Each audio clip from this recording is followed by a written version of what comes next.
It don't stop. Bears running up, he got enough to pay the cows. My team don't stop, got the game on lock. Baby girl, make it drop. Let me see what you about. Yeah. Come and throw it on. Awesome. Ready? All right, yeah, we're dialed in. So, hey guys, Brian Uribe here. And Daniel Gainey, and we're here with another edition of Konsole Consulting. And today we have with us Tom Savansary, Premier Trust Advisors. Awesome. So Tom, tell us a little bit about what you do. Yeah, I started up about a year and a half ago, a wealth strategy firm. A lot of this stuff was born out of a lot of my blood, sweat, and tears learning it myself. And I found this sort of passion to help my clients, mostly primarily families, small business owners, take a look at their financial lives and improve it significantly with less risk, cost, and taxes, and remove a lot of waste and loss out of their lives. So I've gotten a lot of passion out of it, and it's something that's burning deep inside of me. Beautiful. So that kind of hit on the why, right? Yeah. Or do we got to clarify that a little bit more? Yeah, and if you want to dive in just a little bit more, we'd like to really ask people to explain their why. Yeah. So, we know financial advisory is what you do. Yeah. But if you could tell us a little bit more about your why, because I'm sure it's not something you fell into by mistake. Yeah, no, I mean, I reflect a lot of it. I thought about that too, because I always was attracted to finance and money, and I always wondered why. Yeah. Right? And a lot of it stemmed from a lot of my childhood days. I actually spent a lot of time in my childhood in Atlantic City.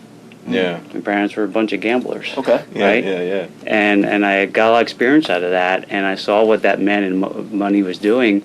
And as I got older, I recognized what gambling meant, and how money can be just sort of poof in minutes, and it's gone, and it's the value is basically lost. And so it stayed with me over the years, Absolutely. saying money's valuable, but it's only valuable when you use it for good things and things that are important in your life. And it just, for me, as I grew and had a family, I wanted to do it for my own family, and I saw what it could do for me and my family, and I said, why couldn't I do that and help others also experience that for their own worlds and their lives? That's powerful. That's super powerful, yeah. You know, I heard this really interesting quote, and I don't know how you guys are going to feel about it, but it was... started strong. Yeah, I always started strong.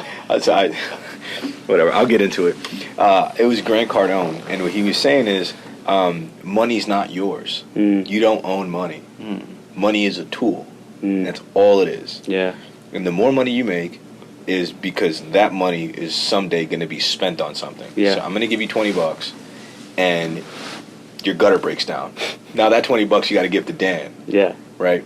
And then Dan has that $20, and his car breaks down. Yeah. And he's going to come to me. Yeah. And it's going to come back to me. Yeah. And then the cycle just continues. So Absolutely. I think that's such a really interesting concept, especially when you're talking about things like gambling, because we're in a really interesting state right now within the country where everybody's like, taxes and this and the hyper rich. And I feel like there's this gross misunderstanding of money. So people look at the stock market as if it's gambling. Yeah. Could you just kind of talk a little bit more about like what the stock market really can generate for some people? Because I feel a lot of people just don't understand that. Yeah, you know, and it's interesting because especially as a father now with 2 young kids, you know, I didn't grow up with any financial education. A lot of people don't, right? From all across, whatever obviously you have wealth, maybe you see it, but you still might not even get the education. Sure. But most people, when they get education, it's only about the stock market, right? Yeah. And to me, it's just a small microcosm of what investing could be. Absolutely. And so I grew up with the stock market, and I had experience with it 2001, 2008, and watched this roller coaster nightmare happen right in my financial life. And I said, I have zero control, at least for what I'm doing, right? I follow the typical advice. And so it can be a good place to store for or grow wealth. Okay. However, it's also a recognition over my lifetime and learning that there's other places like starting businesses, real estate, other ways to invest, but most importantly, invest in something you know and understand. If you don't, like the stock market, and you didn't, then to me it is equatable to gambling because you're just throwing money and hoping. Hope is not a strategy in my mind. Yeah. I love that. And Hope is not a strategy. Yeah, like just being a millennial, right? Like Dan and I speak a lot about money, wealth generation, wealth creation, and we talk about a lot of things you talk about, where it's like building businesses. How do you build actual equity, or how do you build businesses that generate royalties? Right. Where you're just kind of sitting back and now it's just intellectual You get that property cash flow. operating. Right. Yeah, so I think that's so interesting, because I had recently had a conversation with one of my close friends. He's actually in politics. Yeah. And he's like, well, I can never be Warren Buffett. Yeah, I'm like, that's really interesting. Because Warren Buffett prides himself on having access to the same information as everyone else. Yeah. So I think it's such an interesting point in society that we're in, where it's like, I'm not him. It's like, bro, well, he wasn't rich when he started. Right. Right. When did you make that decision about yourself, right? Like, when did you decide that you're not someone who's a billionaire or wealthy or financially secure? Like, when did you make that decision about yourself, and what limiting beliefs do you have in place right now that are preventing you from taking the actions you need to get yourself into that position? Absolutely. Yeah, I think that's really powerful.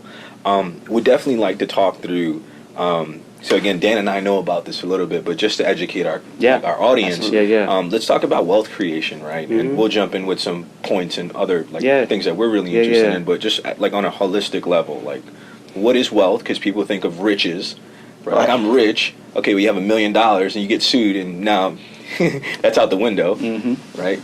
So definitely would like to kind of talk through some of those concepts. Yeah, and it's funny, my evolution to this, because I used to think about just accumulating money. Okay. Right? And that's what success is. That's what I put my money into, 401k or whatever it is, and hopefully it gets to some magical number that eventually I'll use. 401k. Right? And that was the epitome of what success and wealth is supposed to be, and that's how I lived. And as I've gotten older, I've gotten a little bit different perspectives and things in my life in terms of what's important.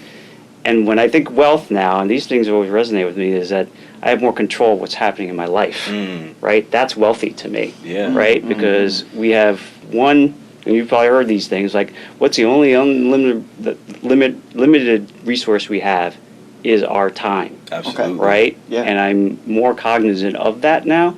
So if I have more of that to do what I want to do, whether it be something for my business or work or with my kids, that's wealthy to me. Yeah, and having the ability to choose that and have money do the things for me, to be able to use it the way I want to, for the things that matter to me, not what society tells me I'm supposed to use it for. Right? The fancy BMWs and all that stuff. Like, if you want it, get it. But at least I get to choose, and that's what's wealthy for me. I can choose not to do that. Yeah. If I don't want to, and put the things that matter. Absolutely. And that's what wealth to me is. Yeah. I think that's a powerful answer, though, because it's totally, like, off from, especially in, like, the social media society we're in, where everybody's just about, like, instant gratification. I'm going to show my flashiest stuff. Here's a picture of me with this BMW, like you said, that they probably lease and they don't own. And, like, oh, here's my new Gucci outfit, and yada yada. But that's not wealth. Yeah, that's just, like, a false image. Yeah. Like, the conversations had so frequently where it's like, I make 6 figures. Okay, cool. How much do you owe in debt? Right. Like, all right, well, good job, bro. Right. Like, you have $100,000 in the bank. Okay, 2% interest, maybe. Right, and like all these concepts and conversations where it's like, you're making all this money and you're going out and buying a pair of $750 sneakers. Right. They look like dad shoes that nobody would wear 5 years ago. Right. Like, actually, and nobody will wear in 5 years. Like, the trend is going to be gone. So it's something really, really interesting. Would definitely like to get your thoughts on this, and we speak about this a lot, Dan. What are your thoughts, or have you ever heard of the concept of scalability of time? No, I haven't. Yeah, so I think that's really powerful, where what you said about wealth, and that wasn't the answer I was expecting, but it was really gratifying, because it's like, I don't necessarily think about it that way, but that is a luxury. Yeah. Being able to say, I'm not going to do that, and having that freedom. So some of the things we obsess over is, how can you multiply your efforts without having to do more? In building systems to say, I'm still going to reach the same amount of people, I'm still going to be as productive, but I'm not working a 40, 80-hour week. Yeah. It's more of 10, 20 hours, and you focus on your high payoff activities. Yeah. So you could, I'm only doing the high payoff activities, and now I could go be with my partner, my children, whatever it may be, traveling. No, it's fascinating, because when you always think about what your strengths are, right, in certain things, and there's certain things I know as I've grown older, I know that I'm not good at them, right? And there's certain things that I just pride myself in. I think over the years I've always been You say, I'm a hard worker. Okay. Yeah. Right? I work hard. Yeah. Doesn't mean I'm working smartest, but I'm working hard, right? And in some That's ways so I real. pride myself on that. And Yeah. over the years, and now as I've grown older, I said, you know what? To your point, like I just work smarter. Yeah. How can I impact more by actually thinking differently about it, not just working? And as I've started this business and started thinking and going through what I'm going through, I'm starting to go through that evolution. Yeah. Right? Because there's only so much time. Yep. Only so many people I can talk to individually or help, Yeah. but then there's a limit to that. So how do I remove myself to some degree so that I could potentially help more? Yeah. I see. And I'm starting to think about that Yeah. a little bit more. Because I talk about that with my clients all the time around their wealth, right? If you're putting money into an account and it's just doing one job, it's not efficient enough, Yeah. right? It's only doing one thing for you and you hope it better do a good job.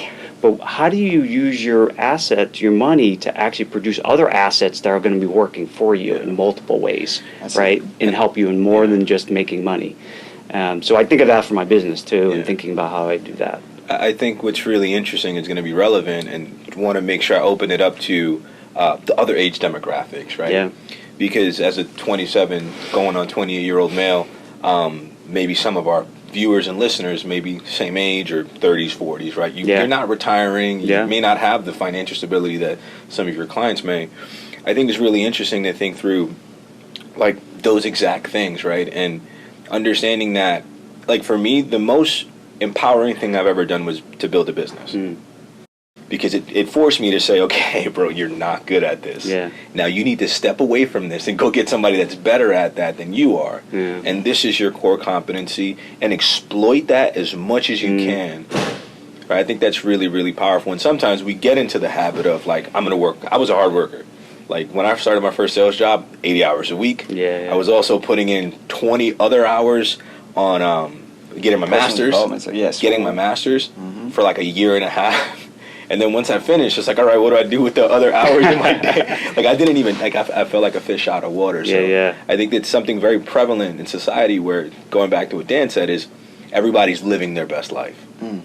But you're not seeing what the bank account's saying, their net worth is saying. So you have the $1,000 shoes.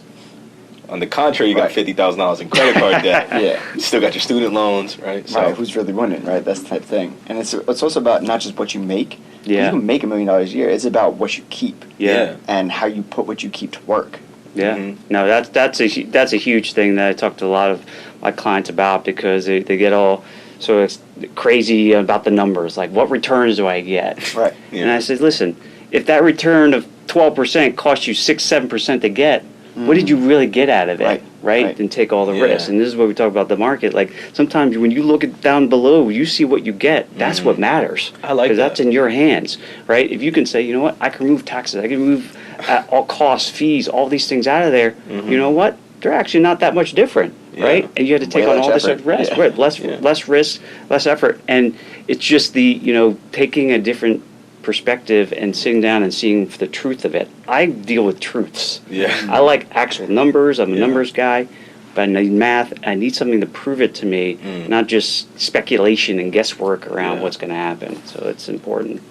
I really like how you've prefaced this conversation, where it wasn't just stocks, it's also building businesses, taking ownership of businesses, but also real estate, right? Yeah. Because, like, my cousin got, he was injured in the Army. Okay. He's now disabled. Yeah. And they gave him a big check. Yeah. And he's set for life, right? They have to pay him. He gets a monthly Okay. income from Yeah, the yeah. Army. And he's like, yeah, so I was going to put all my money into the stock market. I'm like, okay, great. Why? Right. And we're having these questions, and I'm like, well, let's like talk through this together. Yeah. Okay, so you get your 12% rate of return or your 5 or 8% rate of return, and that's great. Okay, You get cool. 12% in the market, you're doing something. Yeah, so yeah, Right, yeah, right. yeah, you're getting Call me 12 out. points or Yeah. even 8 points. You're doing really good in the market. But you get that. What's going to happen when you need that money, bro? 40% off the top. Just shave it off. Yeah. And when he thought about it, he's like, so when I actually like calculated the true Yeah, return, right. he was like, shit, I didn't think about it that way. You're right. And it's a mix, right? It's Yeah. the diversification of your portfolio. Yeah, and to the point, it's back to, like, whether you start a business or whatever. Now I'm starting to really understand, like, go to places just like Buffett. He knows what he knows. Yeah. And he just doubles, triples, quadruples down on it, right? Because he's like, I'm not playing with this crypto. I'm not going out of my world of expertise and skill and passion, because I'm going to probably fail. It's going to not work for me, so I'm staying where I am. So I take that to heart, because I get thrown all these alternative investments that are out there, and they look great on paper. There's a lot of interesting things out there, as you mentioned, like you can invest in, but some of it's really risky because it's not. This is the thing, I've learned this. Like, it's not the investment that's risky; it's the investor. If you don't know what the hell you're doing, you're risky. I don't care. It's houses, it's the market, or whatever it is. You don't know what you're doing, you're at massive risk. I love that. That's like, because that's I've never heard that. I love that. Because that's why, if you know everything about this market, I don't care what it is, blueberries, raising blueberries, I don't care what it is, you're going to be way better than anyone else. And so I think about that now. I take very careful look at what I'm investing in. Do I completely understand it, the people I'm in, so that I have full confidence that I know how this works, and I have more control over it.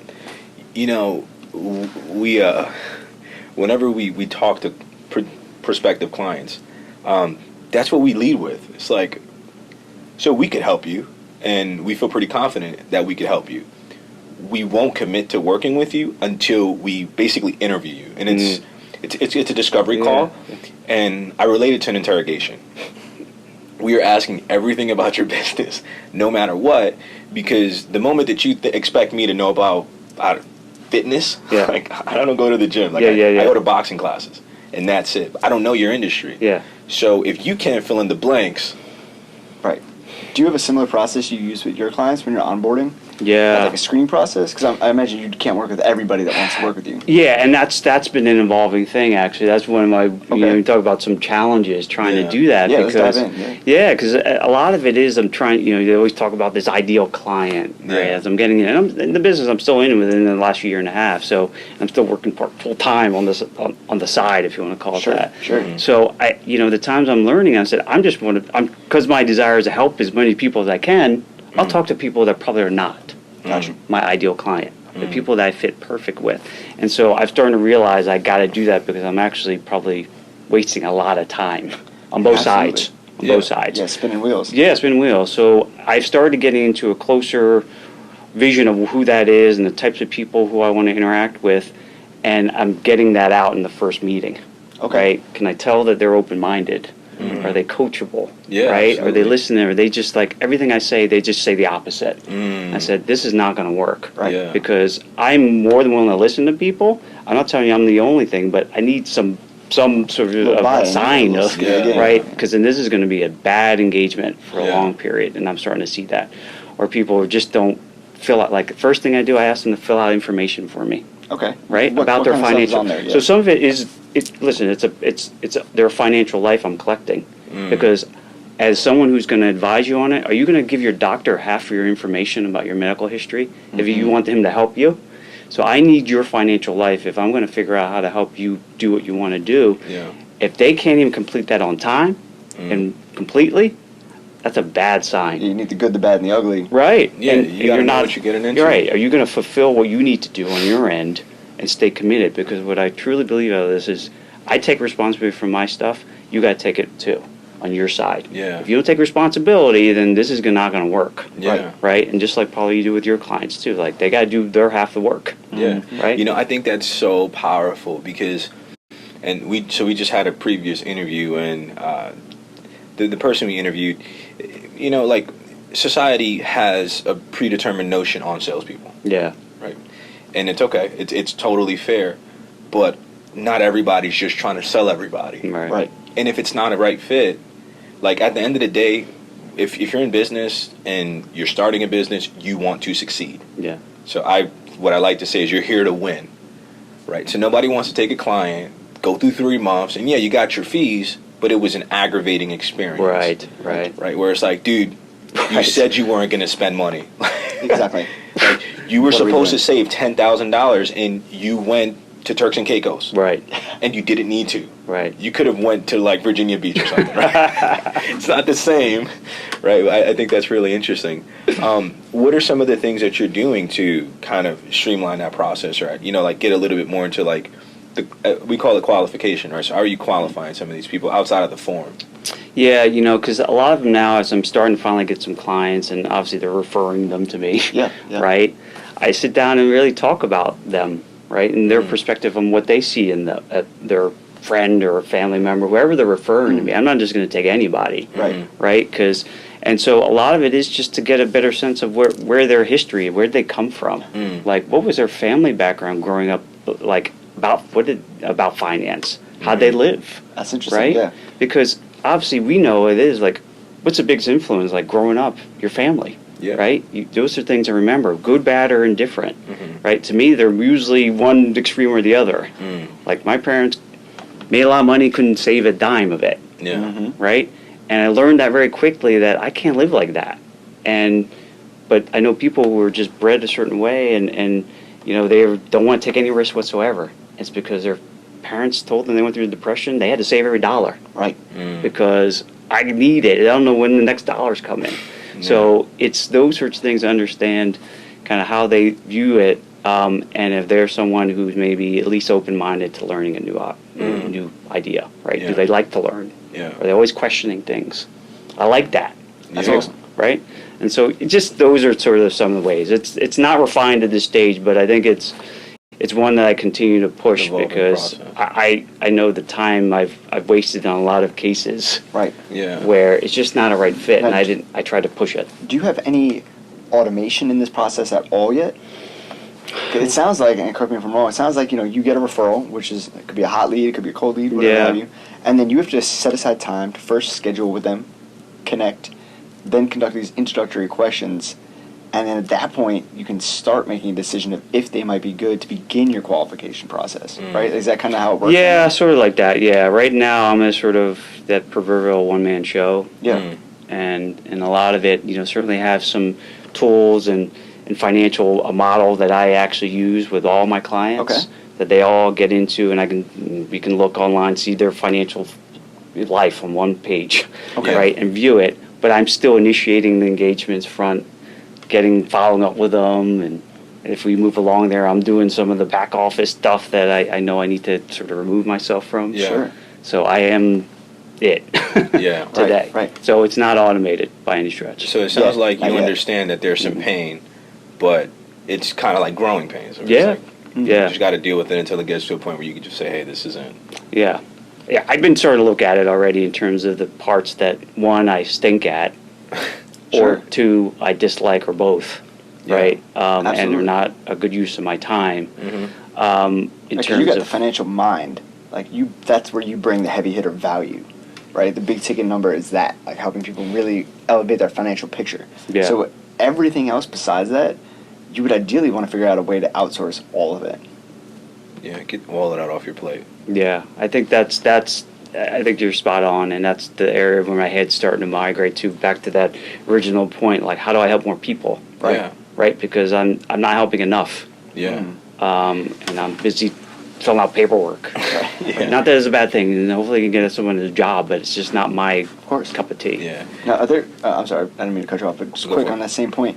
Now, do you think if you sat down and said like, okay, I'm gonna take like 5 hours right now, 1 hour just to settle in, 3 hours to work on it, and another hour to think on it, would you be able to separate out that initial process so that you can separate it from taking out all of the financial information itself and just qualify something that it could be a self-fulfilling form that people could populate that would give you enough information to decide if they would be an interesting client to pursue? That's an interesting thought, yeah, and yeah, I think some of the things that I provide now as the model that allows them to put their information and gives me a first glimpse of it. Okay. But that doesn't tell me so much about who they really are. Right. Yeah. Right. If they're somebody that I actually want to talk, because my hope is whoever I'm working with, I'm hoping I'm working with until I'm dead. Right. Or they're dead. Yeah. Right. This is a lifelong commitment that I'm Yeah. hoping to make. Yeah. This is a big thing. And so I think there needs to be a little more thought on maybe I don't know what personality, how they think, up front to better Absolutely. I engage think if that's they're a really match. interesting, and I think that there are definitely some really interesting opportunities that would be innovative. I mean, like personality tests exist, right? Yeah. So that's definitely something that would maybe of value to just kind of integrate into that workflow, that process, right? Because it is onboarding, right? Yeah. And it's kind of like I was talking to somebody yesterday. He's like, "Do you give your clients a free hour?" I said, "Yep, that's the discovery call. It's an hour to an hour and a half, and I'm basically trying to understand if I should even work with you." Yeah. Right. And for what we do, it's a little bit more complicated because we have to get really into the nitty gritty of the business. It's not just the financial picture because there's so many moving parts to an organization that can have an impact, and there's a number of different personalities that work within, right? Yeah. So but I think that would still be really interesting to see how you could maybe qualify that preemptively to say this makes a ton of sense. Right. And even just how people make decisions. Yeah, absolutely. Right. I'm running into the whole bit, just like some people need thousands of reams of data because they can't get over, that's just the way they solve problems. Yeah. Right. And make decisions. And other one's like, I just need something conceptual. Right. Like, give me the concept of strategy here. I'll let you run with the numbers. I want you to tell me what time it is, not how the clock's made. Right. Right? Right. No, Right? Great analogy. Just give me the time. Yeah. And so both those clients would pay you the same amount. right. And some of them I would enjoy more than others. Absolutely. Because it's who I am. I love the numbers. I love that. Right. I love the analytics and getting all crazy. And I'll take some feedback, like maybe there's a different way. I'm okay with that. Yeah. But some of them are not like that, or they get too far in the weeds. Yeah. Like, there's a balance. Yeah. Yeah. And tell me if you've experienced this. Okay, some people get, I guess the word is, I don't want to use the word nervous. That's what I'm trying to avoid right now. Yeah. But like taken aback by giving clients homework. Mm. Right? So I would challenge you to think of ways to make clients ask for your services. Right? Because like you're the one bringing the value to the table. They're elevating themselves by working with you. Yeah. Right? And that's the thing. Like they're interviewing you just as much as you're interviewing them. Right. And if you give someone homework sometimes, it helps them sell themselves on why they need these services. You know, I think that's really interesting, and it's a lot of what we kind of speak about, where it's that paradigm shift, right? As soon as you tell somebody that they may not be a good fit, now change it. You get to be a fit. You get the best one. You get the best version of them. Yeah. And when I tell a client that they're the best version of them, they're being 100% transparent with me. Yeah. And it's not. I'm not trying to sell you. Like I could go do other things. Right. I have other businesses to focus on. Right. So it's really interesting, kind of how that paradigm shifts when it's like I'm just trying to see if it makes sense. Right. I don't want to waste your time, but I'm also really busy. Yeah. You're adding value to yourself without being a narcissistic prick. Yeah. Right. Yeah. Like it's and you know, like there's people that are like that, right? That Right. They're just super. I'm the best, and no, dude. Like I'm great, and I'm good, and I'm never going to devalue myself. But I also have to make sure I'm giving you the best me. It's true. Right. So I think that's really interesting. What I did want to ask: do you find that enough people know about financial advisors I think they or wealth managers? Yeah, I mean that's prefer? that's exactly it. I think most people already have their preconceived notion what that is, what I do, right, without even talking to me, right? And actually, the things I do and the things that I share and educate my clients on are completely atypical to what most people look at or see. Absolutely. And so they say, "Oh, you're another advisor." I said, "Well, I don't really advise on stocks and mutual funds.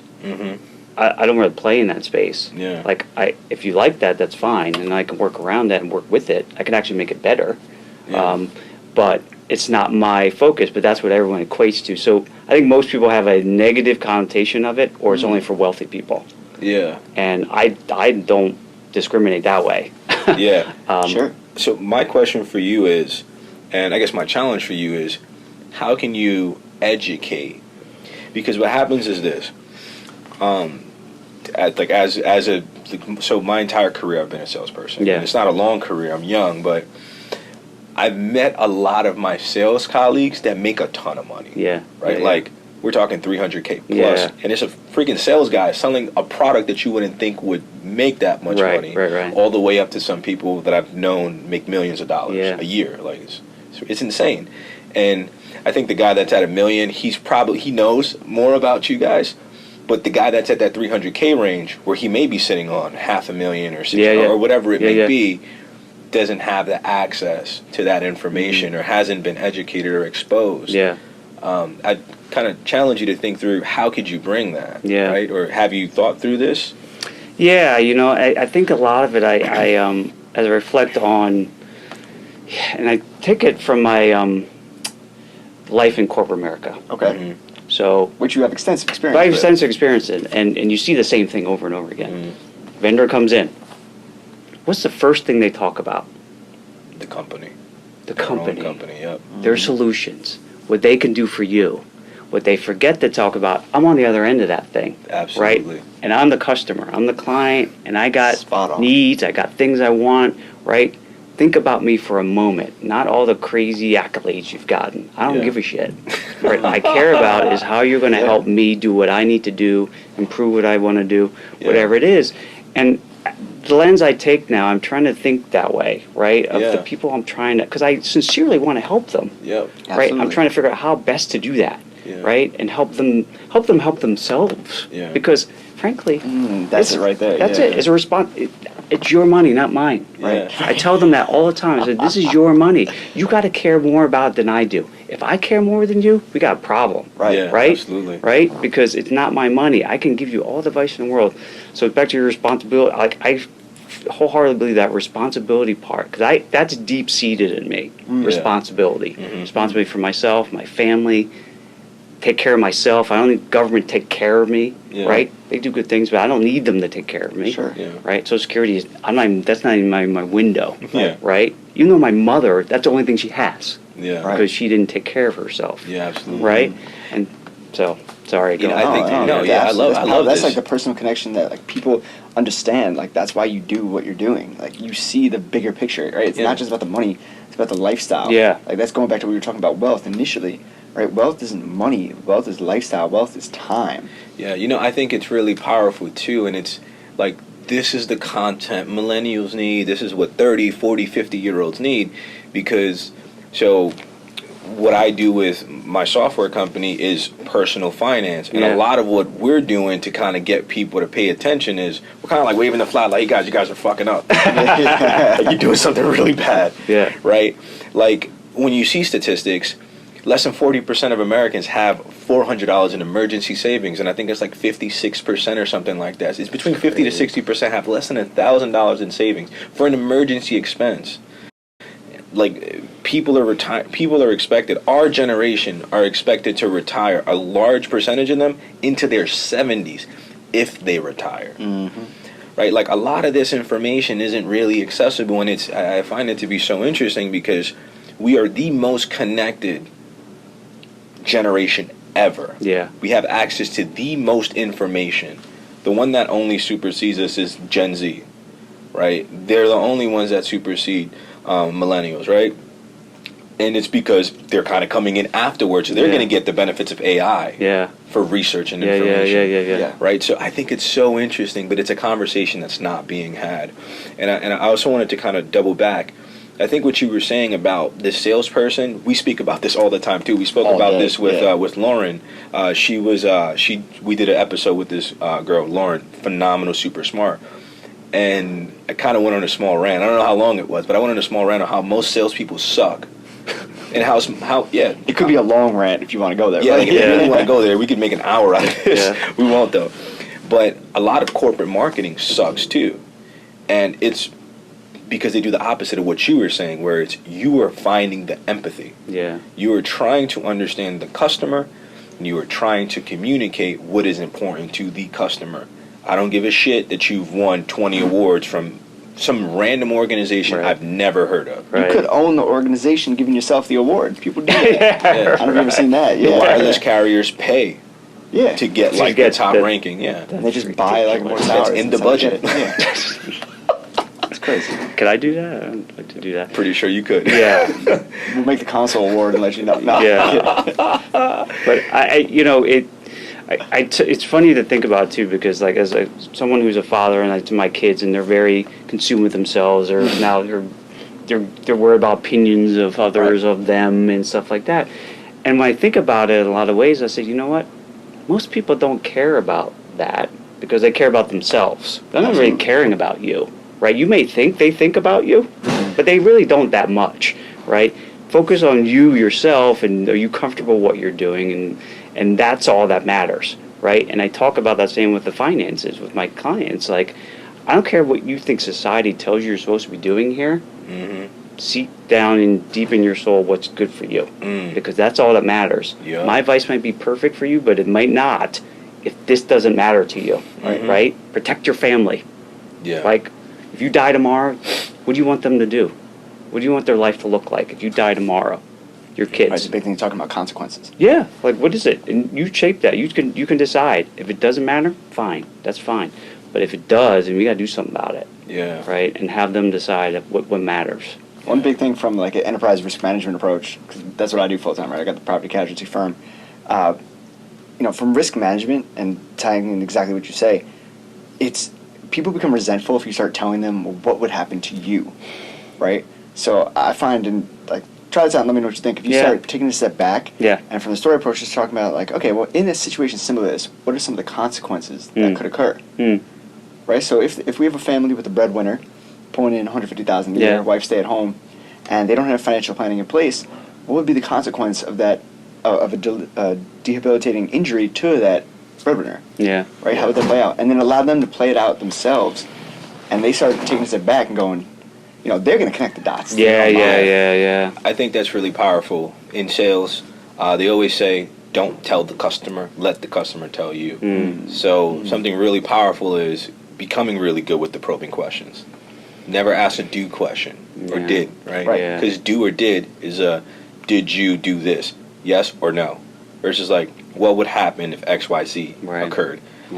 Interesting. And then you may get somebody that'll think back and like, and then they may take some time, and then they'll respond with a true. But another thing I also have to mention too, specifically with what you're doing and taking into consideration the sensitivity behind some of the questions or topics or outcomes of not having services like yours. Like, it takes three layers of questioning to get down to the true meaning behind somebody. Right? So you ask the same question in 3 different methods, and it's the same question, or it may just be an add-on to like have them clarify. And once you're at the third one, it's kind of when they like vomit it out. And it's the whole like ego, super ego, kind of concept. No, so, I just saw something that I saw the thing was, I don't know who it was. It was, it may have been Dean Graziosi. I think it was, I don't know that guy. I mean, he said the 7 whys. Okay. Like, you ask yourself, like, why are you doing this? Well, you get surface. Now it's getting into the subconscious world. Right? Now you say, this is why it really matters. But most people are not probably, including myself, like, not thinking that deep that often. Right? Because you kind of just are doing. You get into habits. I think absolutely the best way to approach that in your scenario specifically is to keep that empathy in mind. Like, in keeping in mind that I want this person to have this specific kind of outcome. But I only want that to happen for them if that's what they want. Right. And have that be your driving force in asking these questions. So we were pitching a company for a web design project. And they showed me the quote, they showed me a proposal they got, and it was like 4 lines on the proposal. And I'm like, so what are they going to do? Are they going to make the website? Okay, what's going to be on the website? Why are you making a website? And asking all these questions, and there was a little bit of resistance at first, and it wasn't massive because I set the conversation up appropriately, but I kind of got this like, they didn't think through marketing because they don't sell stuff, they're a nonprofit. It's like, well, you got to raise money, right? You need donors, right? So like, and once we got into the questions, they were like, I never thought about it this way. I'm like, yeah, this is a lot of work, guys. The moment I say yes to you and put this in front of you, we're going to work, and our team is going to work on getting this ready for you. We're going to deliver it to you, and we're going to miss 20% of what you actually wanted because we never asked you those questions. So the correct expectations weren't set. So for me, it's like, I just don't want to look like a dickhead. Right. So Tom, could you tell us a little bit more about some of the specific challenges you're seeing right now like a couple of things that, like you know your business better than anybody else. So you also know what are the major blocks that are hitting you. And maybe they're like time related, maybe they're just conceptual related. Maybe it's things that you just haven't had to deal with before. Would you be able to talk on a couple of those points? Yeah, because I'm making the transition. I mean, I've lived most of my life in corporate America. Sure. Right? Yeah. So, I recognize the sort of mindset change that needs to be occurring and is occurring. Right. Yeah. To think as an entrepreneur or a business owner or somebody who's out there and more independent. It's a very different, to me, the mindset to me has been a really big sort of focus for me because, just like anything, like you're in corporate America, there's a lot of risk aversion. 100%. Right? And you can say that again. If right? you want. And so everything stays in the same train track. And maybe you get a little bit of change here and there, but that's too risky. It's going to be too. Let's just stay here, and no one will be bothered. And in this world now I'm living in, I said I can't think that way because then that's what like everyone else is doing. And so the mindset to me has been a challenge to kind of just get myself going and don't take these little failures and personal things that they don't want to work with you. Whatever. I don't have that so much in the corporate world. Yeah. Right. Everyone works together and they're all not happy always, but. They'll smile and show up. Yeah, they're not taking it. So I'm not getting a lot of rejection, if you will. Here, your world, like you gotta roll with that and recognize it's part of the process and learn from it. So that's been a big challenge, like just building up the mindset around that. Okay. I never really learned it. I never really thought about it too much. Yeah, absolutely. I guess the other big one is time too. Is just we alluded to it before the need to make sure you're focusing in the most, I guess. Profitable, most sort of impactful portions of your business. Yeah, absolutely. Right, and that's another thing I spend a lot of time recently because I am doing everything and I know it's not sustainable. Right, for myself personally and not for helping more people. Okay. Those are probably two big ones. Yeah. And how about like branding? Have you found any challenges with branding? Like I know you're mentioning. You're seeing major differences coming out of corporate America. Yeah. But now being in this individual space, right? Differentiating yourself. Yeah. What are your thoughts on that? Yeah, that is one I'm probably still lacking into. I think there is a recognition of that, and because I always ask myself, well, why the hell would this person want to work with me? Right? Because that Excellent shows question. you a difference. Like, why would they want to trust me? Why would they? They got all these advisors, these fancy, Morgan Stanley, whatever it is you want to use. Like their names plastered all over the place. Or the boutiques. Right? Anywhere. Right? You got Fidelity. You got why would anyone want to work with Tom? So I struggle with that a lot of ways because, there's certainly self-conscious that I'm getting into this. I know my confidence. I know tons. Right. Yeah. But like still highly competent. Yeah. But to get out there and sort of it's taking courage every day to get out there to do Absolutely. that. And building that story about yourself.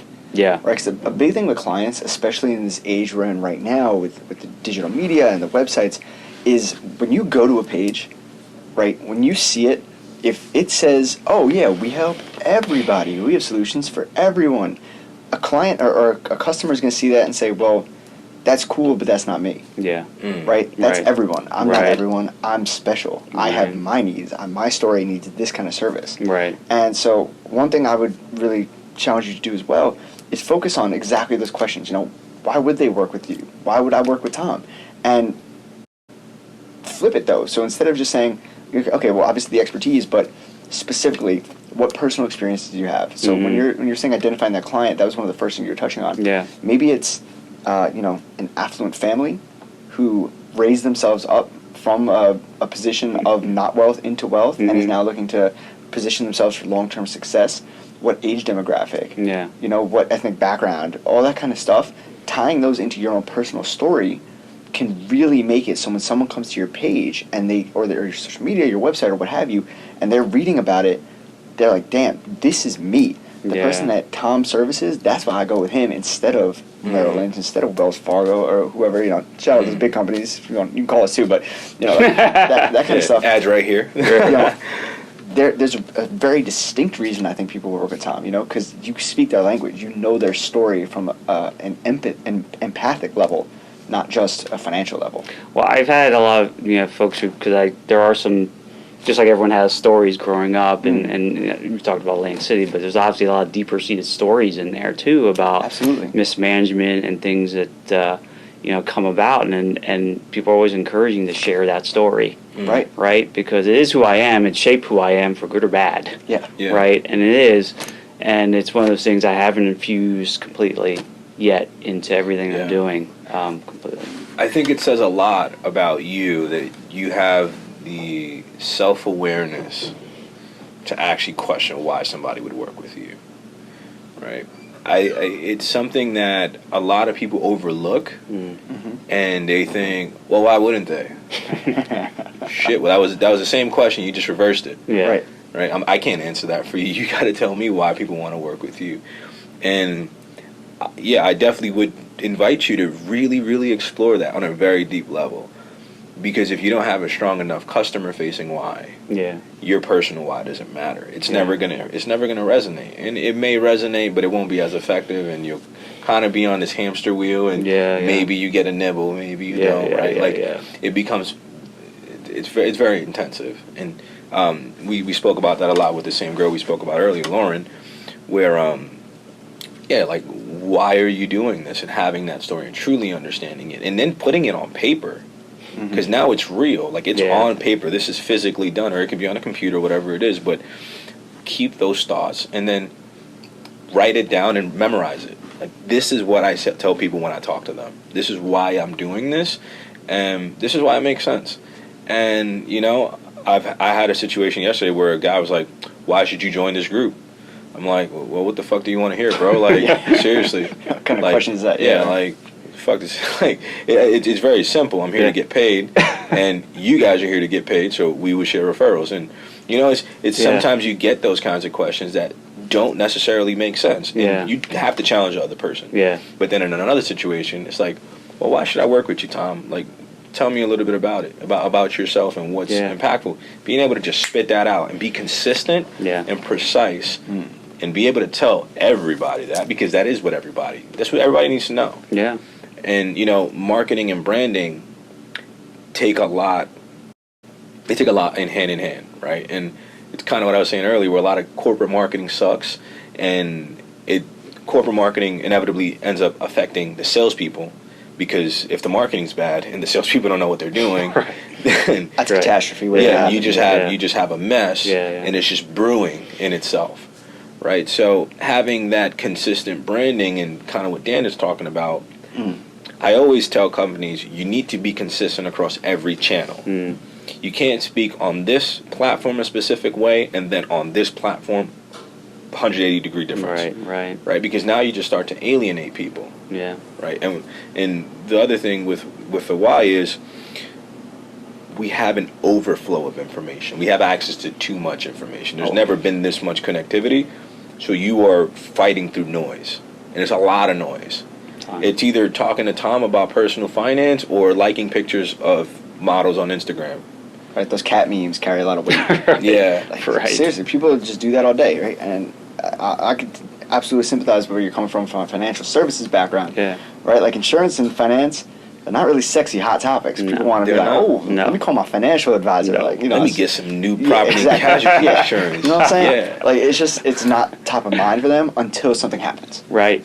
And especially yourself, you know what I mean? In your industry, when people are working with you, when things are going good, they expect it. They're like, obviously Tom's making me money, like he's helping me do this, X, Y, Z, but then as soon as something bad happens, right, and it could just be a market correction, like nothing to do with you. They're coming to you like, Tom, what happened, man? Not trusting you with my money. And so I think getting that out of the way in the beginning of your story, like the brand you're telling, the story you're telling about your brand, positioning it so that way it's not just for them, and they identify that it's for them specifically, but that it's a cyclical process, right? And having them understand that it's going to be a long-term thing. And like you were saying before, you want this to be a lifetime relationship.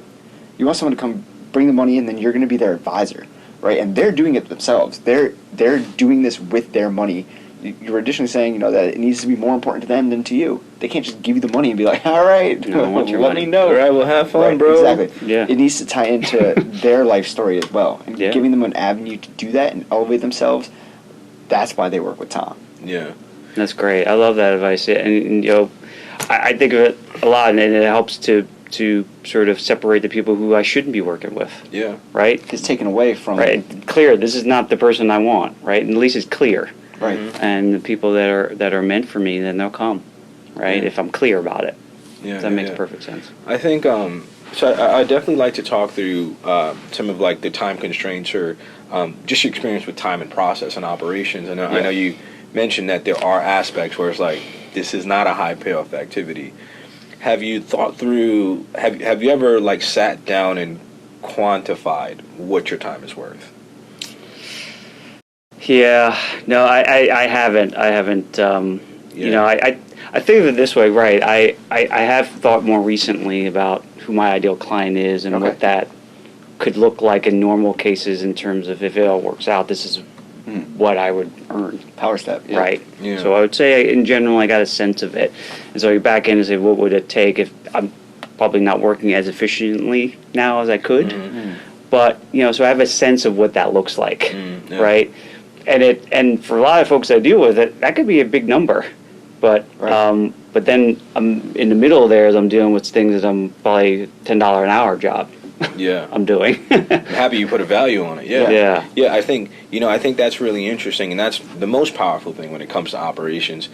A lot of people don't really quantify those things, right? Like my first job out of college, in that capacity, it's like, well, if I could increase the speed of this component by X amount of percent, this directly correlates to X amount of dollars. Yeah. Or this directly correlates to the equivalent of you adding 2 more bodies without having to add anybody. What does that do for your bottom line and profitability? Yeah. Right, so having that quantification behind it, right? Like, I'm really obsessed with this, and it's one of my favorite books is 80-20 Sales and Marketing by Perry Marshall. Phenomenal. Call us, Perry. Yeah, please. Perry, please give me a call, man. Just talk to me. I don't even need anything else. I just want to like talk to you. But like, it's really brilliant because he communicates it in the book, and I never really thought about it that way. Like, what the hell? And he says, me washing my dishes is a $5 an hour task. Me taking out my trash is a $5 an hour task. It's not to say that when my wife tells me to take the trash out, I'm going to take it out, because then that becomes a fight instead of me just doing something simple. Yep. And, you know, he says that he doesn't really, like, it's not 100% consistent across his life, because there's some things he likes doing, right? Like cooking. Okay, that may be a $20 an hour task. Yeah. Right? But you may like cooking, so you go out and you cook. Versus a seminar or prospecting for a specific kind of client or negotiating a specific kind of deal. Depending on what level of game we're playing, it could be $100,000, it could be $1,000, it could be a couple $1 million. So there is a really big range. So I always try to get people to kind of think through that a little bit, because it's like, this is it. All this other dumb shit, I'm not doing any of it. Like, I have an autoresponder on my email. I just set it up last week. And for everybody that emails me, it says the same message.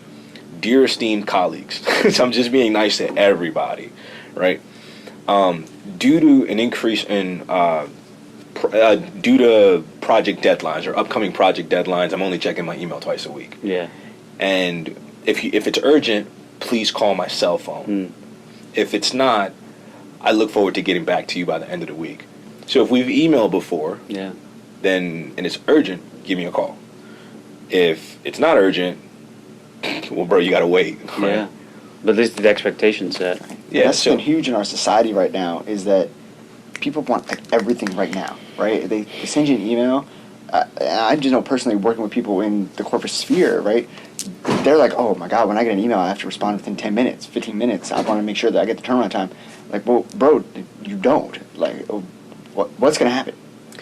Like, nothing. Take a breath, right? Nothing's going to happen. If it was that urgent, it wouldn't be based on an email. They'd be calling you. Right? You would know. So if it's like, if you're in the middle of a task, and just playing off of what Brian was saying, right, you're in the middle of something that's a $5,000 an hour task. Yeah.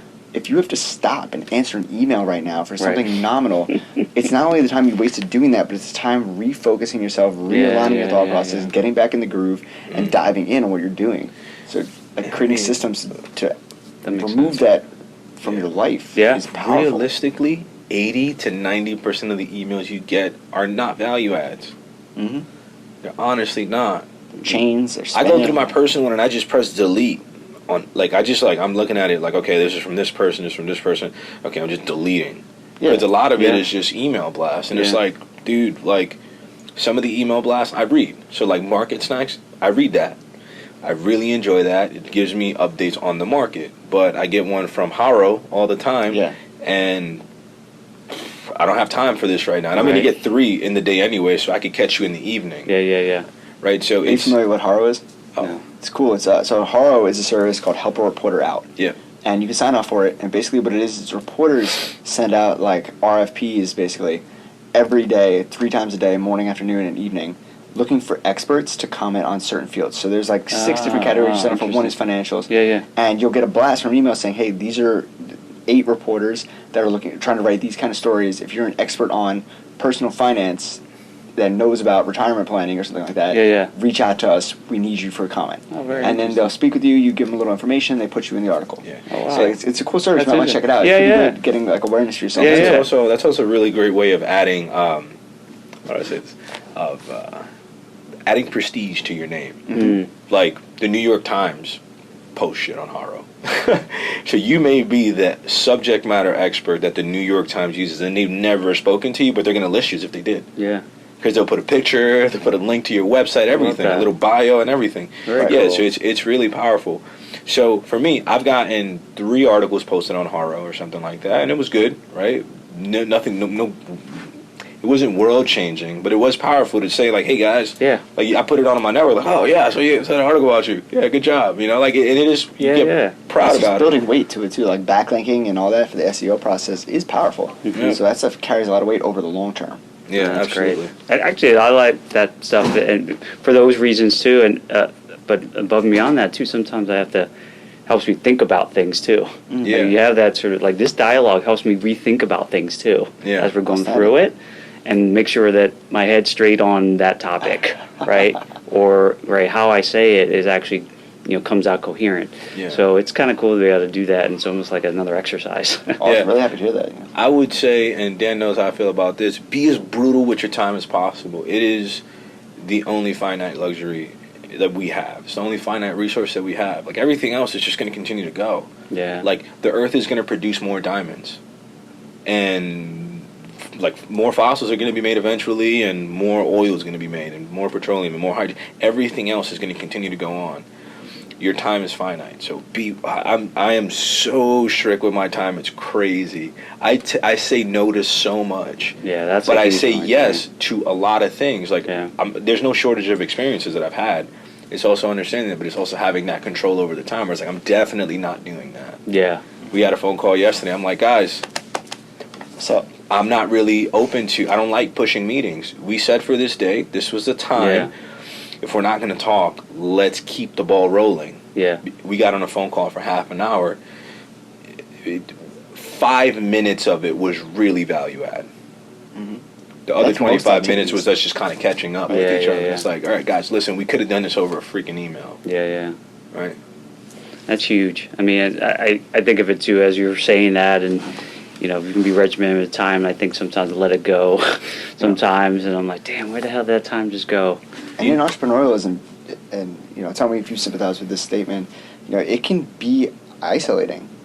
When you're going to be an entrepreneur in your one-man shop or one-woman shop or one-person shop, as you're getting started, it's just you. You're the only one having these thoughts. You're the only one doing the work. That you're getting pulled from so many different angles, and it's very isolating, especially when you're just in the office working, trying to grind stuff out, up late, up early. Mm-hmm.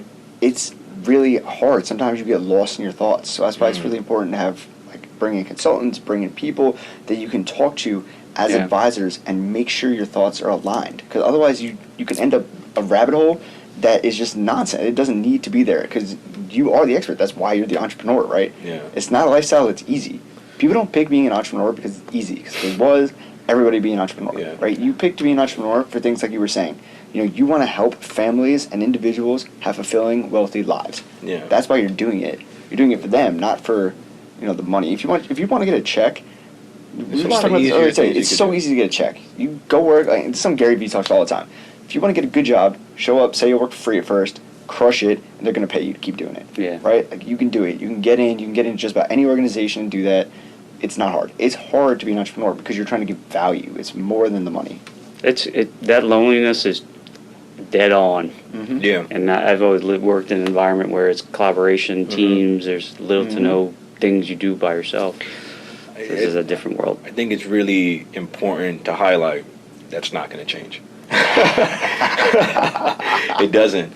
Like, I have a co-founder. He's my COO. He's my right-hand man. He is phenomenal. Really good. He keeps me on the ball. He keeps me accountable to what I got to do. Phenomenal. I am the one putting the money up, though.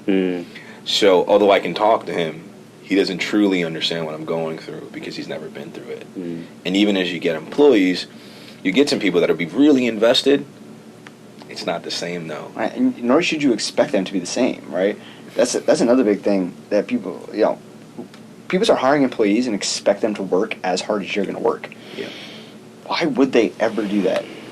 This isn't their brainchild. They don't have that same, like, they may buy into the why. Yeah. But it's not the same. They're never going to do it. So you shouldn't expect them to. You know, expect them to do what you're paying them for, and that's all you can expect of them. You're paying them for that amount of time. They're allocating to this. But yeah, it really is. They're not waking in the middle of the night spitting out algorithms or something. Right. Yeah, Yeah, you're right. not thinking about it. And if they do, give them some equity because they will. Right. That's Some awesome. points, You know yeah, what they'll be I mean? dialed in. Give them a couple points. I definitely want to kind of circle back. You said this earlier, and just want to have an open conversation around this, or open dialogue on this, about the shift between being corporate and having a job. Yeah. That consistency. We both went through this last year, right? So we both had like experienced a transition last year. Yeah. 2 years ago. About 2017. Yeah. I did 2018. Okay. And you're 2018 as well. Yeah. Happening. Yeah. So I think it's really interesting to kind of talk through that shift. Like, what was it like at first? And definitely also want to touch on accountability as well. Yeah. I think initially it was very uncomfortable because, I've done some investing on the side and doing other things, but never put myself out there. Absolutely. Right? So I can do real estate investment and no one has to know, really. But now I'm going out and trying to talk to people, and some people I've known for years. Yeah. In the same environment that I'm in, like in corporate America, right? People that know me and said, "What are you doing? Like, why are you doing this?" Like, and so there was a massive discomfort and a also initial sort of, not guilt, but sort of conflict that, hey, I'm spending time here while I'm still working here, right? Type of thing. And, that took a little getting over, and sort of, I had some initial conflicts with some people because they thought you shouldn't be doing that. You should be corporate. This is your life. Right. You should only be doing this. Sheeple. Yeah. Get back in line. Yeah, and so, Man. and people had that sort of mentality, and I'm like, shit, am I doing the wrong thing here? Right. Should I Wake be up, doing get on this? the train, go to work, sit Right. at your desk. And Fuck you guys. yeah, it was like, I was like, wow, I thought, I'm thinking everyone would be, good for you, good, best of luck to you, how can I help? But it wasn't like that. Yeah. And so it had me sort of reeling in a little bit, because I didn't know what the hell I was doing from a business standpoint. I know all this financial knowledge, but I don't know how to translate to anything, Yeah. right, to value for people. And they're not necessarily coming at it from a negative approach, right? They think in their internal dialogue, they're doing the best for you. They're trying to warn you from something crazy. True. I think that's so powerful. Right? This is Like- one of my favorite quotes, and it's by Jay-Z. Okay. Jigga Man. Hope. Also call us. Yeah. Yeah. Would love to talk to you guys. No, but this was really interesting. Jay-Z, rapper, an entrepreneur, business person, business owner, Philanthropist, yeah. Amazing philanthropist. He was talking about this line that he had on one of his most recent albums. He said, "My uncle said I'd never sell 1 million records. I sold 1 million records like 1 million times." And I think that's so interesting because the context of the conversation, and I want to give the whole story, the context of the conversation was he wanted to go gold. So the most successful rapper of all time and business person that's made money off of rap of all time, that acted as an actual musician, just wanted to sell 500,000 copies. And he's not the highest selling artist within the genre or anything, but he's definitely the most successful out of the culture. Yeah.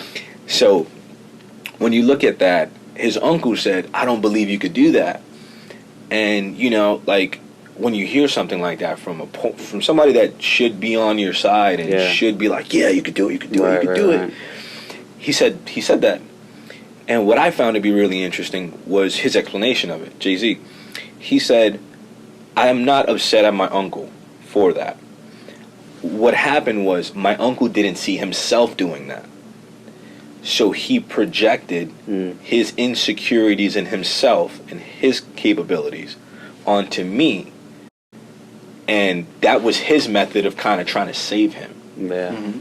Right, so I think that's super interesting, and you know, I have some of my colleagues that, you know, like, if I tell you some of the positions that have come across my, like ever since I left, some of the positions that have come across my table, some of my colleagues from my first company are like, oh, you should come back and take this position, and great position, great salary, great commission, you know, like, phenomenal. Like, I honestly probably work like 20 hours a week, and you know, it sounds great, but it's like, it's not that what I want, right? It's not 100% fulfilling.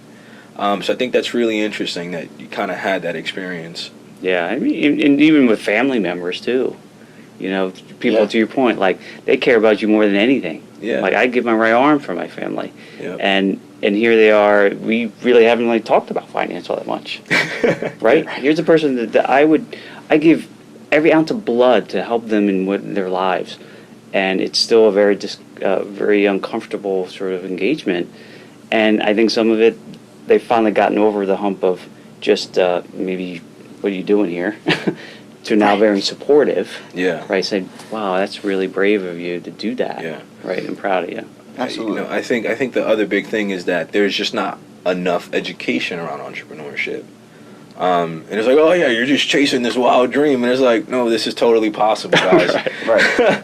And it's difficult to kind of sometimes quantify all the things that you do in a day. Yeah. Right. Like, I have this I used to speak to one of my friends, and every once in a while I was like, oh, so how was your day? And we're just having a conversation. What did you do today? And, you know, I'm in the zone. And this happens with Dan as well. It's like, I just start to kind of just think of what I did, and, you know, I'm like, all right, well, this. And, you know, like, the list will go on for, like, a considerable amount of time. Yeah. Dude, did you sleep today? What are you talking about? I only work 5 hours. Right? So I think that's so interesting too, where you see the machine, but the people that are actually efficient in the machine, it's not that many. Yeah. Actually, it did cause me to have to, because of the sort of focus on the time, I didn't have as much. At least in my head, I said I didn't have enough. I had to start being very efficient, more efficient at my corporate job. Yeah. Right? Focusing on really what mattered in that job. And then you really step back and say, that's what you should be doing in your life. Yeah. Right? What are the things that actually help you in whatever way, from family to working out, eating right? Like, focus on those things as much as possible, and you'll get what you want. But you let that shit go haywire, you'd be sitting on Netflix for another 20 hours a week. So it's to me, it actually forced that hand to really say, you know what? You've got to really be focused on what you're doing here, because time is of the essence, and you don't have endless amounts of it. So absolutely. So I definitely want to clarify here, because I think you said something really powerful, but I just want to confirm this is what I heard. It sounds like entrepreneurship gave you more visibility into, like, your actual time. It gave you more of a true perspective, and it had positive effects on the rest of your life and how you maintain some of your relationships, how you maneuver through some situations, and how diligent you are with your time. Is that correct? You got it spot on. I mean, it had me start thinking, and now, you know, through meeting other folks who are, you know, different points in their lives and their careers and their business, and now I have these, you know, these 4 F's in my head. Now I got from one of my mentors, and it's great. It's, you know, you have your family. Yeah. Okay. Right. You got your faith. Yeah. You got your fitness, and then you got your finance. Yeah. Like, how do you win in all those things and keep them in? There's not probably a balance at all times, but how do you keep them in balance holistically around? And I never really thought about it so much, because, you know, I'm just trying to make money, work, and I'm like, God, you know, you're not healthy. What's all this stuff matter, right? Yeah. If you don't got your family that you can go to home and kiss goodnight and love and all that stuff, what's this all for? Yep. I could make all the money in the world. It won't matter. So, having that sort of entrepreneur had me think about like what really does matter. So you're right. I mean, it's really given me that power to say, really start focusing on what matters, because what I do know is everyone on this earth dies. Hell yeah. Right? Fact. And that time's coming for me. I don't know when, but when it comes, as my friend said this, I'm coming in hot. Yeah. And that means...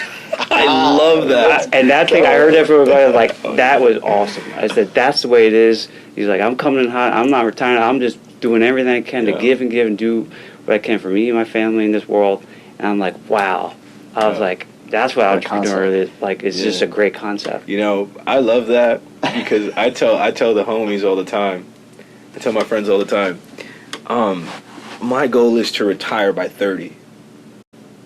Like, you're not going to stop working. I'm like, no, I'm not going to stop working, bro. But, like, that's, like, retirement for me is, like, all right, now there's 100% freedom. I could go do whatever I want on whatever term. And I'm not going to stop building companies. I'm not going to stop consulting companies. I'm not going to stop investing in real estate. I'm not going to stop any of that. Yeah. But the context under which I do it will 100% change. Right? And I agree. I feel like I've always been very direct with people, but like having to take the entrepreneurial track, it's like, listen, not trying to offend you, but this is it.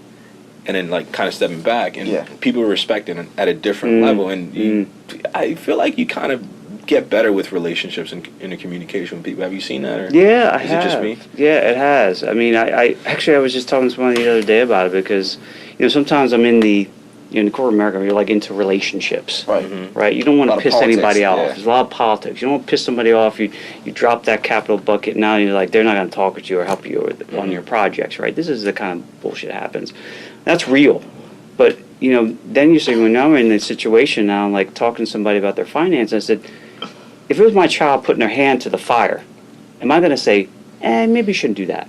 It's not a good idea, right? Or you're going to be forceful and direct with people. Say, you know what, this is why you need to do something different, because I care. This is what's going to happen to you.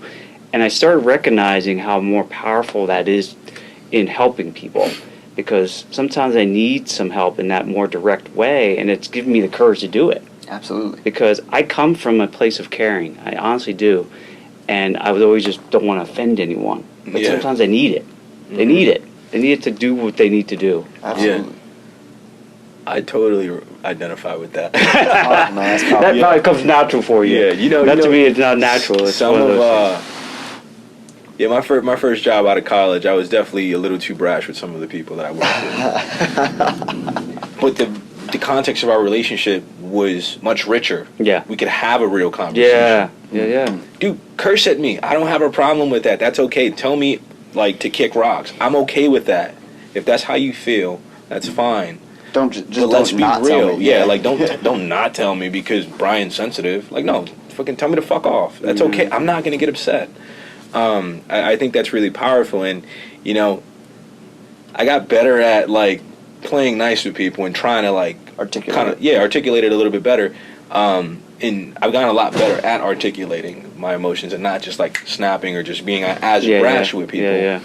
But I think that's so powerful because a lot of people don't have that privilege. That's a luxury. Mm-hmm. Being able to tell somebody what you feel, that's gold. You know how many people don't say what they feel on a day-to-day basis? Oh, my God. Mm-hmm. You're right about that. And some of it's that, and then what it sort of struck me, too, is sometimes people can't be brave enough for themselves. Yeah. So sometimes you got to step in and say, I need to be brave for you, right, in this situation, to help you get up and take the action you need to take to help you and your family, whatever it is you care about. And I take that to heart because I said, if I don't help them, they're not going to help themselves. Absolutely. Right? And I got to help them. Right. I have to help them see it. If they don't do it, then they don't do it. You were just dropping gems this entire interview, man. Yeah. I love it. You get me all fired up. Where'd you find this guy, bro? Yeah, right? Stud. Certified stud. I love that. You're watching this. You already know why you want to work with Tom. Yeah, exactly. What are you talking about? Tom's gonna tell you ain't shit. You got to get it done, bro. Like I won't say it like that, but I'll be a bit more gentle. I am a family guy. Well, like if you need to, Tom will call me and I'll tell you. You're right. You translate. You translate. No, but I love that. I love that so much. And even when like I'm talking to a why do you want to do this? like, you want to start a business. Why do you want to do this? Because it's not an easy thing. It is emotionally demanding. We've discussed that. I think we're all on the same page. And, you know, like, I'm not going to say what this one person wants to start a business that I'm working with. And his response was superficial as hell. Like, all right, well, that's your why. And when I communicate why we're doing the project, I say his superficial reason. Yeah. He's like, yep, that's exactly right. And he's excited. I'm like, okay, cool. Well, like, that's what you want to do. Now we just got to find a better why for your customer. Yeah. Right? But I think that's so interesting because it has to be a human dialogue. I feel like too many people are is hyper formality within society, right? And yeah. And that you can't. Look, finance is one of those crazy topics like that I can't even talk to my friends about sometimes. Right. Absolutely. They don't want to hear it. They don't want to hear it, and it's too personal. I said, we're best friends. Right. Yeah. How more personal are we gonna get here? Yeah. Like, and so you think of that in the taboo topics like that, like finance. Why can't you talk about that? It's bullshit. Talk about it. I'm going to talk to my kids. I'm going to open up my books about what's happening in our lives. Yep. Why can't I share that with them? Yeah. Like, those are the types of things that really fire me up because it should be an open topic and we should be honest and be able to talk about them. Yeah.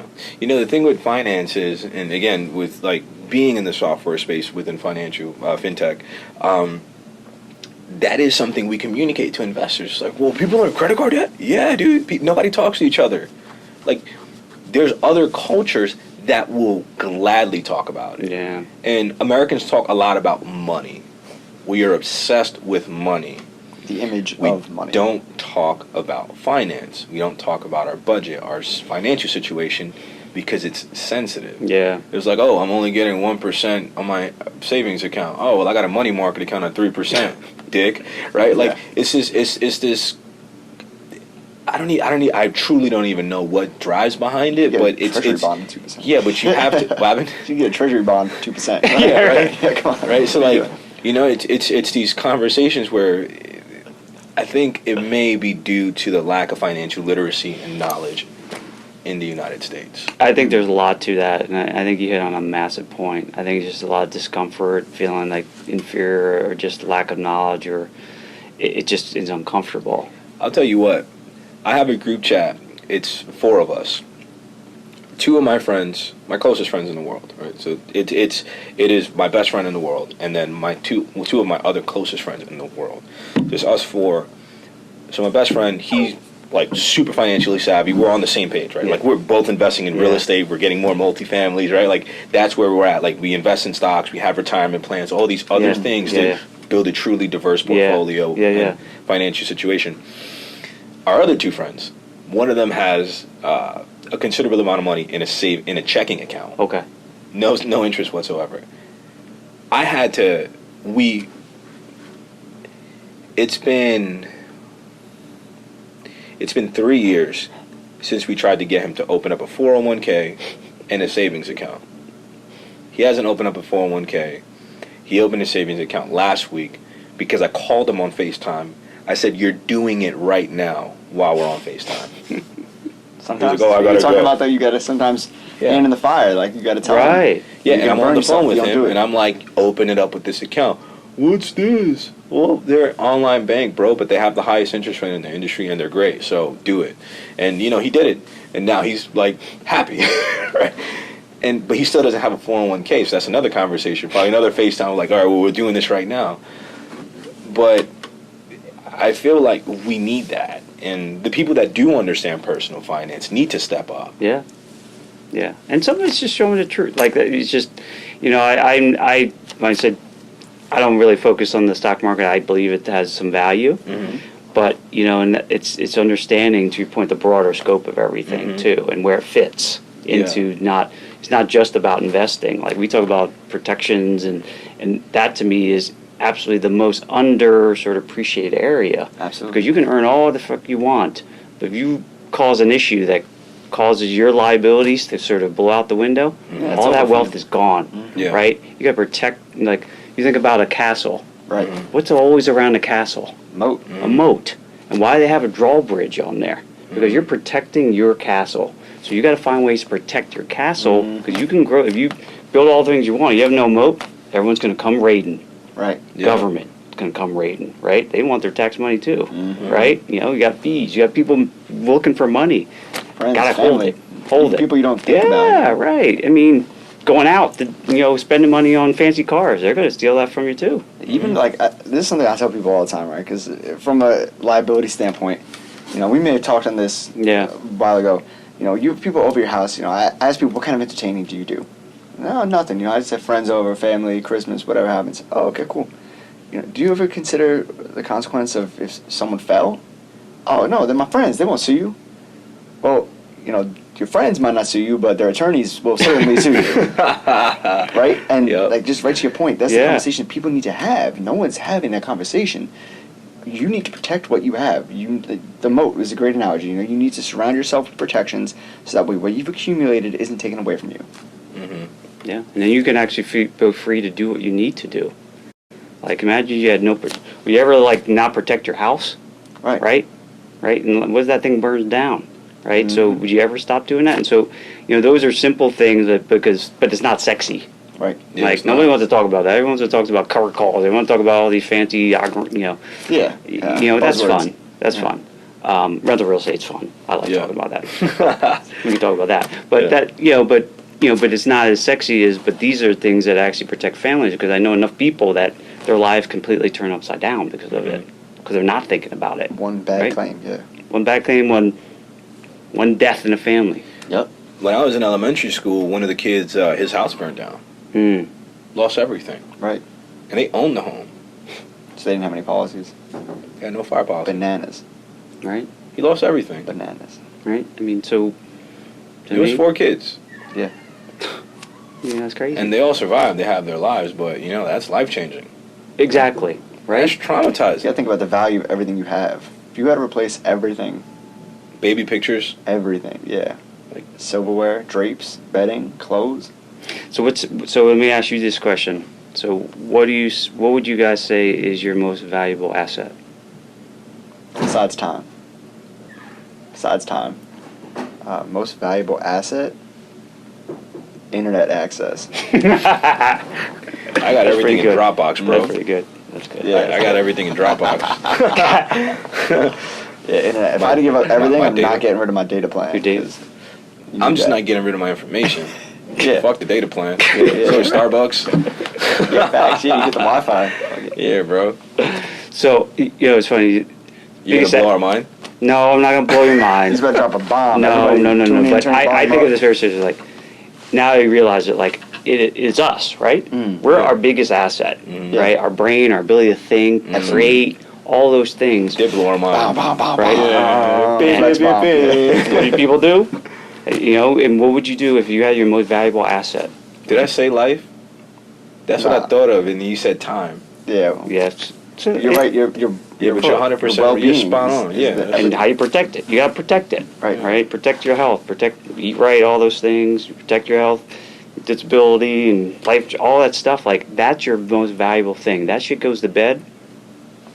Lights out. Right. And so I harp on people you said disability. You can get disabled in a heartbeat. Right. And then your life is changed forever. Right. You think you're gonna make money forever? I've seen it happen now. People's lives are stuck. Yeah. Right? And then if life I could prevent that, life insurance. People die, and what are you going to do with your kids now? Preventive care, it's just, nobody wants to talk about it because it's not sexy. But when it happens, you're going to want all you wanted. Right. You're not going to get and it. nobody wants to talk about it because it's scary. Right. It's oh shit, my house could flood and I could lose everything. It could collapse the structure. Right. That doesn't happen. Doesn't happen. It's not going to happen to me. Yeah. Plot twist. It does. Hurricane Sandy happened. It does. Right. Yeah. It does. Yeah, no, listen, I back to the point, I know I'm going to die someday, and I've actually accepted it and thought about it from the perspective, I better use this time wisely. Right? Absolutely. It's given me more energy, positive energy, to know that, because then when I'm wasting time or something like that, I'm like, get up, do something. You gotta be productive, even if it's hanging out with my family. Yeah. That's productive. Yeah. Right? But don't waste it, because you know what? It's there's not endless supply. Yeah. So get bring to that it. bring that full circle. You know, Tom, do you want to just remind the viewers who you are, and then before you dial into this, I just got one point. All right, yeah, hit him. I think that's so interesting, and like this has been a really rich conversation. Super rich conversation. So much knowledge, and it's the things that we don't think about, right? Like Dan and I talk about this within close quarters, right? Like it's not something we put out into the world typically, and I think that this is a really interesting catalyst, and something I definitely want the audience and the viewers to walk away with and the listeners and readers, because we'll have readers as well. Gonna have readers. How much do you value life, and be really strict with what you want to do and what you value, because I feel like that was a really big point, right? Yeah. Like it's like, don't just do it because you feel you have to do it, right? Like do it because you want to do it, and you actually drive full-blown spiritual, physical, like fulfilling value. Yeah. No, just kick it over to Dan. Yeah. So just to bring it full circle for everybody, because I think we had, like Brian hit it on the head. This was a very enriching conversation. Thank you very much for taking the time to be here today. I think you brought a lot of insight to this conversation, and hopefully, now you've got a little more insight about the why of what you do. So just to bring it back around for everybody, just again tell them who you are, your company, and why they should work with Tom. So, Tom Savantry, Premier Trust Advisors. The why I do this is I want people to be able to take responsibility for their own financial, not just their financial lives, their lives. So they can make an impact for themselves, the people around them, the things that matter most to them. That's why I want to do this and help people do that. And I get so much joy from it because it's been able to impact my life in such a way that it empowers me every day to do something, to do something good. And there's so much good in this world to be done. Even though the news tells us the opposite, there's so much good out there, and we really should be doing that and helping others in the way that we are gifted to do. That's a fact. And that's what inspires me, and that's why you should work with me, because I will help you do that, help you find what it is in your life that maybe is missing, that the money and the wealth can help you do. And that's what I help do. That was awesome. Hell yeah, nailed that. You killed this, man. You do this a lot. I was a little nervous. No, I was sick. No, you did good. I appreciate you guys are really good at this. Yeah, thanks. Pretty cool. Thanks, man. So, again, Brian here with Konsole. Dan Guiney here with Konsole Consulting. Thank you for tuning in. Check us out. Yeah. Konsole.us. Keep it coming. Yeah. Talk to you guys soon. Girl, make it drop, let me see what you about. Yeah, cause I'm in it to win it, stacking my digits. Headshot for critics, I'm here for my millions. Fuck them all, let the haters die. I'm the realest motherfucker, no blood in my eye. Just sun in my eye, I've been up on the grind, we ain't on the same time. I grew up with no bench, just a hope and a dream. Now we shining, we clean, stacking deals, never repeat. Fuck them all, motherfuck them all. If a hater wanna hate, will my hands still work? If they feeling like they tough, will my gun still squirt? If they wanna call my bluff, call the morgue up first. It don't stop, bands running up, he got enough to pay the cows. My team don't stop.